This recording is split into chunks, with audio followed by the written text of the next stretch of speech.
뉴스타파 기자 김경래 최강 시사. 김경래 최강 시사 2부 시작하겠습니다. 원내 국회 지금 상황이 좀 국면이 바뀌었습니다. 이제 원구성이 안 되고 협상이 결렬되고 이 상황이 한 달 정도 되다가 이제는 여당이 단독으로 지금 상임위원장을 대부분 맡게 됐고 추경 심사가 속도를 내고 있습니다. 야당은 여기에 대해서 의사 일정을 전면 보이콧하고 있고 의총 열고 대책 마련하고 있는데 참 야당 입장에서 보면은 참 상황이 그렇게 뭐랄까 쉽지 않은 상황입니다. 준법 투쟁을 한다 그러는데 이 대응이 어떤 대응인지 좀 구체적으로 여쭤보겠습니다. 당 비대위원이기도 합니다. 미래통합당 성일종 의원님 연결하겠습니다. 성 의원님 안녕하세요. 예, 안녕하십니까. 예. 성일종 의원입니다. 네. 지금 상임위원장이 정보위 빼고는 다 이제 여당이 임명이 됐고 여당 의원으로 임명이 됐고 지금 추경안 심사를 하고 있습니다. 근데 여기에 대해서 지금 협상 결렬이 된 부분에서 김종인 비대위원장이 뒤에 막후 배후에 있는 거 아니냐 이런 얘기들을 계속 하고 있어요. 여기저기서. 이거 어떻게 생각하십니까? 이 부분은 비대위원이시니까 잘 아시겠죠. 여당은 전국을 이끌어가는 책임 있는 세력이에요. 네. 그 근거 없는 이야기를 소설 쓰듯 하면서 야당 대표를 공격하는 것은 네. 아주 무책임하고 또 여당으로서의 책임을 지지 않겠다고 하는 여당임을 안 하겠다라고 하는 거랑 똑같은 거예요. 지금 현재 원내에 대한 모든 의사결정권들은 네. 원내 대표와 의원들한테 있습니다. 네. 비대위원장은 여기에 전혀 관여를 안 하고 계시거든요. 제가 그 회의할 때에 네. 여당의 원내대표가 김태년 대표가 네. 마치 김종인 대표가 이것을 개입을 해서 반대한 것처럼 네. 그래서 여야가 협상이 안 되는 것처럼 이렇게 얘기를 했는데 네. 참으로 안타깝고 유감스러운 일입니다. 그래서 제가 우리 김종인 비대위원장님한테 회의할 때 예. 여당 대표가 이런 얘기를 했습니다라고 제가 말씀드렸더니 뭐라고 하세요? 예. 원래 그 사람들 그래요. 그게 답이었어요. 저는 이걸 굉장히 안타깝게 생각을 하는데 예. 앞으로 여당이 야당을 상대 안 할 겁니까? 여당 대표가 이런 말을 했으면 언제 어떤 곳에서 누구한테 어떻게 얘기했는지 근거를 가지고 얘기를 해야지. 네. 지금 여당이 정치적 공세에 몰리니까 마치 야당의 대표한테 뒤집어 씌우는 이런 프레임을 들고 나오는 것은 굉장히 바람직하지 않고요. 예. 또 이걸 알고 있습니다, 여당이. 그러면서 향후에 어떻게 야당하고 협상을 할 거예요? 네. 이 협상 파트너에 대한 예의도 아니고 특히 야당 대표에 대해서 공격하는 것은 네. 있지 않은 사실을 공격하는 것은 상당히 바람직하지 않습니다. 옛날에 우리가 그 김대엽 병풍 사건, 기안건설 사건, 네. 최규선 20만 불 사건 같이 이렇게 다 공작적으로 했던 것들을 여당 원내대표는 좀 돌아봤으면 좋겠습니다. 협상에 대해서 하나만 더 복기를 해보면요. 이게 야당 입장에서는 지금 미래통합당 입장에서는 이게 실리를 하나도 못 찾은 거 아니냐. 결국은 상임위원장 다 주고 추경안도 지금 여당 마음대로 지금 하고 있는 상황이고 이게 뭔가 장제원 의원 같은 분들이 그런 얘기 하잖아요. 결국 빈손으로 국회에 나중에 들어갈 수밖에 없는 거 아니냐. 여기에 대해서는 어떻게 생각하십니까? 이게 협상의 실패 이런 부분에 대해서는? 야당은 국민이 하고 싶은 또 국민이 하실 소리를 갖다 여당한테 전달하는 게 제일 목표이지. 네. 야당이 무슨 야당 목으로 가져오는 자리를 차지해오는 그런 것들이 목표가 돼서는 안 됩니다. 네. 지금 87년 이후로 여당과 야당에 있어서의 이 배분해 왔었던 것들은 아주 오랜 전통이었어요. 네. 그리고 법사위 때문에 결론적으로 이 문제가 생긴 건데 그렇죠. 예. 이 법사위는 야당이 여당을 견제할 수 있는 지금 대한민국 국회에서 갖고 있는 아주 그나마 가장 작동이 잘 되고 있는 견제의 기능들을 네. 여당이 이것을 뺏어간 건데 네. 그러면은 뺏어가고 껍데기 몇 개 주는 것을 받아먹는 게 야당입니까? 전 그래서는 안 된다고 생각을 합니다. 이 네. 모든 것들을 이 실상들을 우리 국민들께서 정확하게 보여드리는 것이 예. 오히려 야당에 해야 될 일 아닌가 하는 생각을 갖고 있습니다. 그런데 이제 결과적으로는요. 지금 3차 추경 심사를 지금 속도를 높이고 있는데 야당 입장에서는 여기에 제대로 된 심사를 못하는 거는 국민들 입장에서 보면은 그것도 이게 무책임한 게 아니냐 이렇게 볼 수도 있는 거 아니겠어요? 이거는 결과론적이지만은 이건 어떻게 좀 방법이 없습니까? 좋은 말씀하셨습니다. 네. 그 추경 같은 경우가 그렇게 여당이 속도를 내면서 중요하다 그랬으면 네. 이 추경보다 민생보다 더 중요한 게 법사위입니까? 전 그걸 한번 여쭙고 싶습니다. 국민을 위해서 한다고 그러면 법사위 같은 경우를 오랜 전통과 관례대로 야당을 배려해야지요. 네. 이번에 이제 추경을 말씀 주셨는데 이번에 이제 세 번째 추경이에요. 네.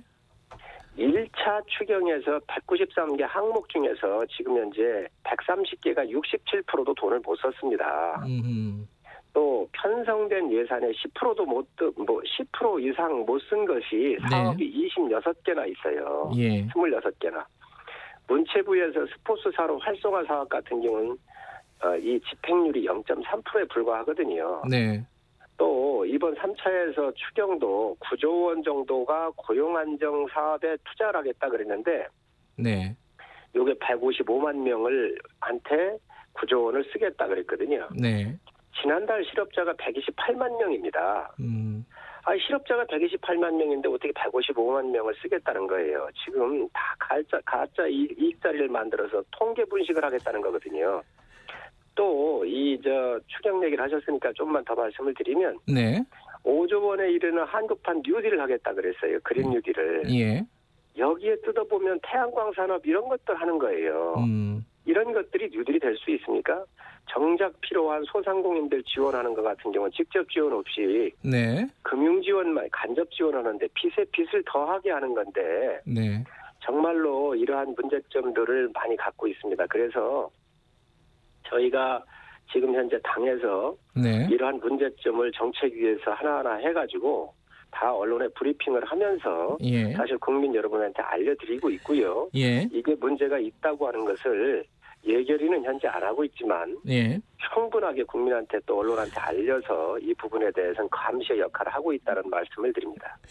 근데 지금 며칠 안 남았잖아요. 여당이 처리할 날짜가. 이게 이제 국민들에게 알리는 것도 중요한데 국회 안에서 지금 말씀하신 문제점들을 관철시키고 해결하는 것도 중요하지 않겠습니까? 이 부분은 그러면 포기하시는 건가요?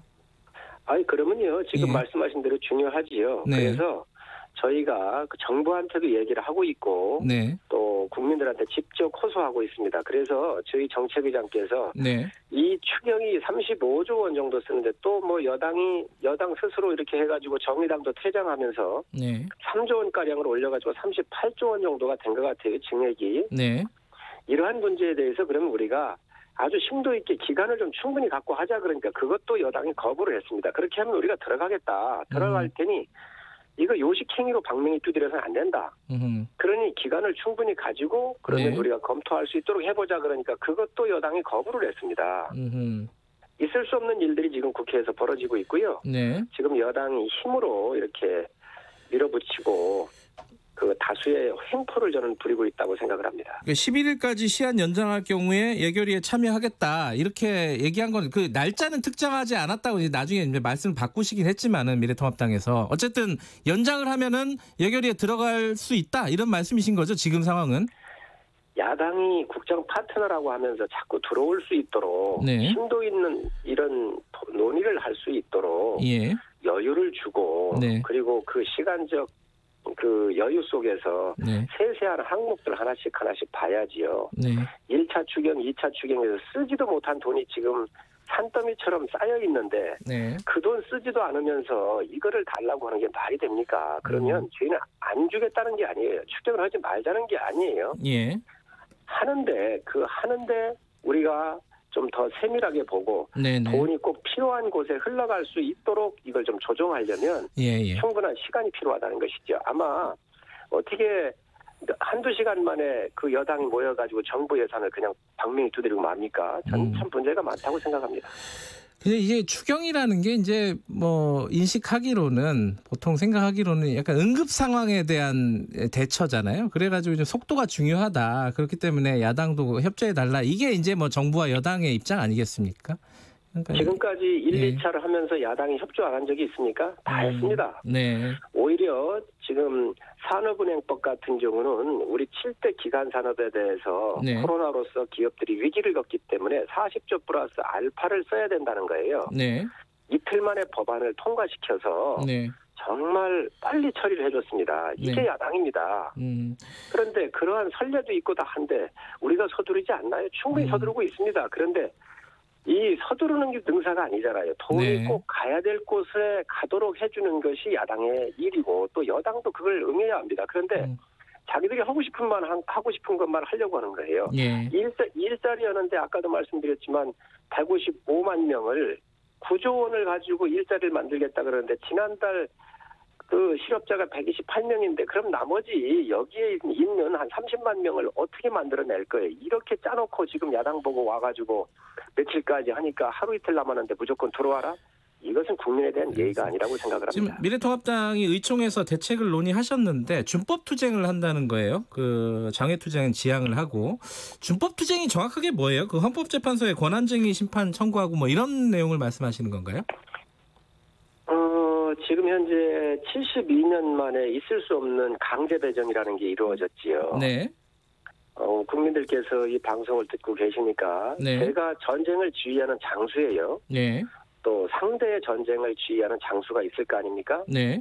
그런데 제가 상대 진영의 군부대 편성한 거하고 똑같은 거예요. 네네. 상대 군부대 편성을 이등병을 장군 시켜놓고 예. 장군을 갖다가 이등병 시켜놓고 중대를 바꿔서 기갑부대를 갖다가 보병부대로 바꿔놓고 보병부대를 포쏘기하고 포병으로 바꿔놓고 전쟁을 하자는 거 똑같은 건데 예. 있을 수 없는 일이 벌어진 겁니다. 그래서 이러한 그 원내 여러 가지 전략에 있어서 우리 당 대표, 원내 대표가 우리 당의 의원들의 특장, 장단점 또 그 시대에 맞는 여러 상임위의 우선적 배분을 원내대표가 하는 것이지요. 예. 이것을 지금 현재 국회의장께서 강제 배정을 한 거거든요. 그래서 어디로 갈지 명단을 제출하라는 거 아니에요? 국회의장 입장은. 그랬죠. 그러나 이거는 원내 협상이 이루어지는 상태에서 각 교섭단체가 지금 2개밖에 없잖아요. 민주당과 저희 당밖에 없잖아요. 충분히 협의할 수 있도록 해줘야 되는데 지금 뭐 국회의장까지 민주당 출신이시긴 하지만 이것을 갖다가 이렇게 강제 배정했기 때문에 이에 대한 헌법재판소에 지금 현재 어제 저희가 소를 제기해 놨습니다. 예. 지금 이제 3차 추경 처리하고 이제 여당이 만약에 처리를 하면은 그 다음에 이제 원래 통합당 몫으로 약간 서로 협의가 됐었던 그 상임위원장을 다시 통합당한테 넘겨주고 이런 식으로 협상이 될 거라고 보십니까? 언제쯤 국회 복귀가 가능할지 조건이 뭔지 이게 궁금할 거예요, 국민들은. 야당은 힘이 없습니다. 그저 네네. 그 거대 여당한테 짓밟히고 서럽게 싸우는 방법밖에 없는데 분명한 것은 야당도 절반의 국민의 목소리를 전달하는 거거든요. 네네. 지금 여당이 그 힘의 논리에 의해서 야당을 짓밟고 그냥 힘으로 밀어붙이고 있습니다. 네네. 저는 있을 수 없는 일들이 벌어지고 있다고 생각을 하는데 자기들이 지금 현재 모든 그 17개의 상임위를 다 가져가 놓고 이제 부담이 되니까 아마 이런 얘기를 흘리는 것 같은데 야당은 거지가 아닙니다. 아하. 야당 우리 삼선 의원들이 국가를 위해서 일을 하는데 무슨 직위가 필요하냐. 정말로 그렇다면 우리 다 내려놓고 제대로 우리가 국민한테 알리고 싸우자라고 얘기를 하셨는데 마치 이것을 야당이 받아가는 것처럼 지금 현재 받아갈 것처럼 여당에서 흘리는 것은 아주 교묘한 술책이라고 생각을 합니다. 공수처 얘기도 여쭤봐야 될 것 같아요. 아마 추경이 마무리가 되면은 공수처 얘기가 이제 전국의 어떤 핵심으로 떠오를 것 같은데 지금 후보 추천위원회 구성 문제부터 해가지고 야당이 협조를 안 하면 사실은 진행 자체가 쉽지 않은 상황입니다. 근데 여기에 대해서 이해찬 대표는 법 개정을 통해서라도 신속하게 출범시키겠다 이렇게 얘기를 했어요. 어떻게 보십니까 이 부분은? 국회는 곧 국민이고요. 또 국민들께서 행정부를 견제하라고 명령해서 이쪽 선택받아서 온 데가 국회예요. 지금 법이라고 하는 것도 그렇습니다. 쉽게 바꿀 수 있는 게 아니잖아요. 네. 법 하나하나 제정하고 할 때 국민들 의견 다 들어서 공청회도 하고 또 전문가 의견도 듣고 네. 그리고 각 부처의 이 다른 헌법이나 충돌되는 게 없는지 모든 걸 다 검토해서 하는 게 법 개정이에요. 네. 모든 거를 쉽게 이렇게 밀어붙인다라고 하는 생각 자체가 저는 참 위험한 생각이라고 생각을 합니다. 네. 지금 공수처장 후보도 이렇게 요청을 했는데 네. 지금 국회가 원구상 협상에서도 난항을 겪고 있고 여기가 지금 현재 여야에 치밀하게 지금 대치를 하고 치열하게 대처를 하고 있잖아요. 네. 청와대가 그걸 모를 리가 있습니까? 네. 대통령께서 여야 대표를 부르셔가지고 협치해달라 하면서 식사도 주고 하셨어요. 네.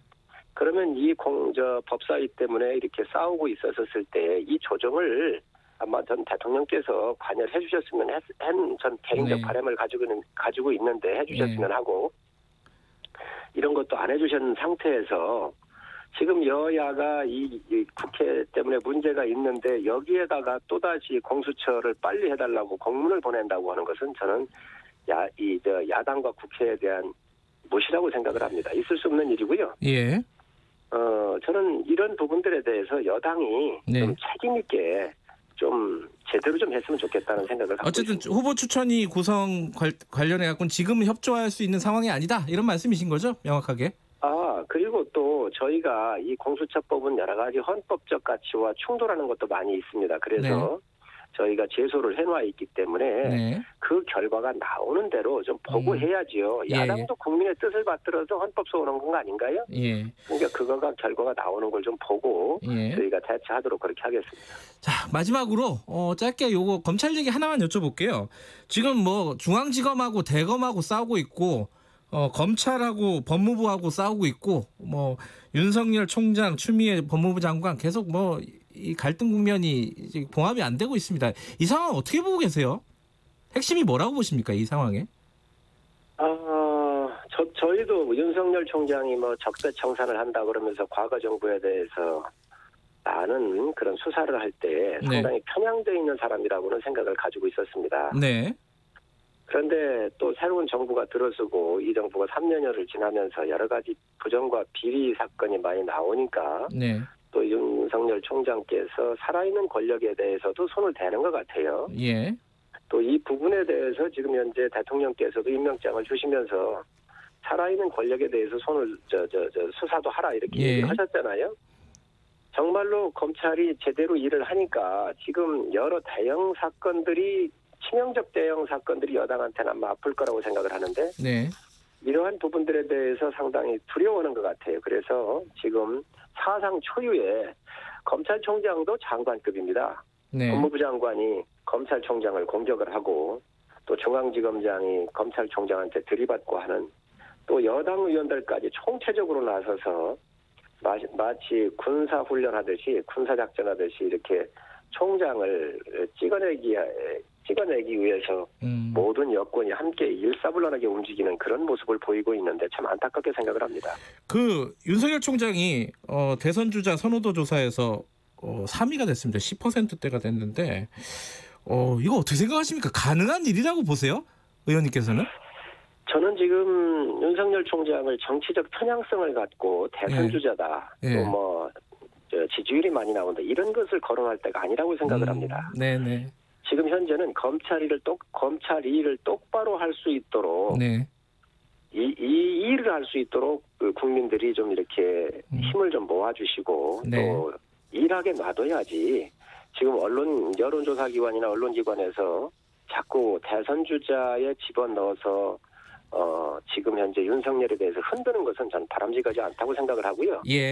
법치에 맞게 이 법에 의해서 이러한 대형 비리 사건이나 부정 사건이 있으면 잘 처리할 수 있도록 그 일만 하도록 내버려 두는 것이 저는 더 합당하다고 생각을 합니다. 알겠습니다. 오늘 말씀 여기까지 드릴게요. 고맙습니다. 네, 감사합니다. 미래통합당 비대위원 성일종 의원이었습니다.